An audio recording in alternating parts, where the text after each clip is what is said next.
Christmas இரவு வந்தால் வானில் பனித்துளிகள் பறந்து கொண்டிருக்கும், வீடுகள் முழுவதும் நட்சத்திர விளக்குகள் மினுமினுப்பதையும் குழந்தைகளின் கண்களில் எதிர்பார்ப்பு பிரகாசிப்பதையும் நாம் காணலாம்.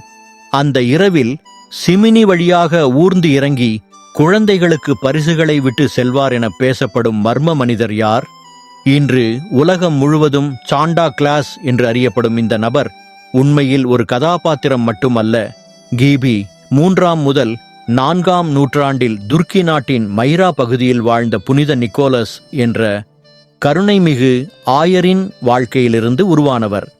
அந்த நிக்கோலஸ் செல்வம் நிறைந்த குடும்பத்தில் பிறந்திருந்தாலும் மனதில் ஏழைகளுக்கான வலியும் பகிர்விற்கான ஆர்வமும் ஆழமாக இருந்தது.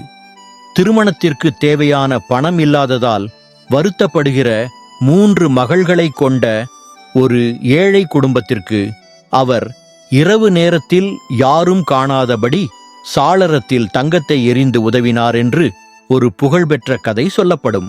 இவ்வாறு பலரின் வாழ்க்கையை மறைமுகமாக மாற்றியவர். அதனாலே மக்கள் அவரை குழந்தைகளின் பாதுகாவலராக பார்க்கத் தொடங்கினர். காலம் மாறி அவரின் கதைகள் ஐரோப்பா முழுவதும் பரவிய போது நெதர்லாந்தில் அவர் சிண்டர் கிளாஸ் என்று அழைக்கப்பட்டார்.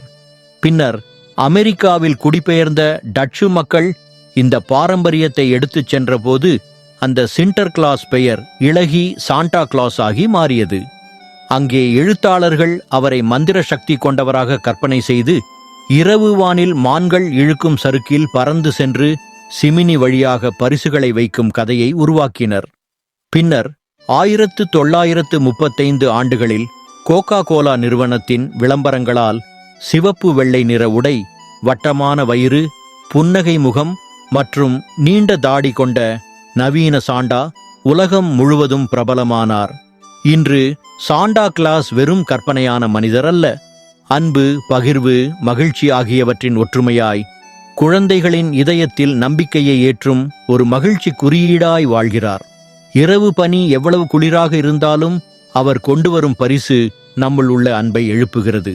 சிறுவர்கள் கதவுக்கு பின் தொங்க வைக்கும் போன்றையை அவர் நிரப்புவார் என்ற நம்பிக்கை அவர்களின் கனவுகளை உயிர்ப்பிக்கிறது. இந்த மரபு தலைமுறைகள் கடந்தும் இருட்டில் நம்பிக்கையை ஏந்தி வருகிற ஒரு ஒளிச்சுடராகியுள்ளது. சாண்டா நேரில் வராவிட்டாலும் அவர் நினைவில் நாம் செய்வது ஒவ்வொரு நல்ல செயலுமே ஒரு பரிசு.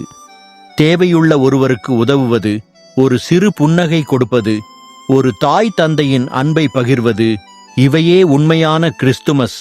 இந்த உலகத்தை அழகாக்குவது பரிசுகள் அல்ல, பரிசுக்கு பின்னால் உள்ள நம் இதயத்தின் நன்மைதான்.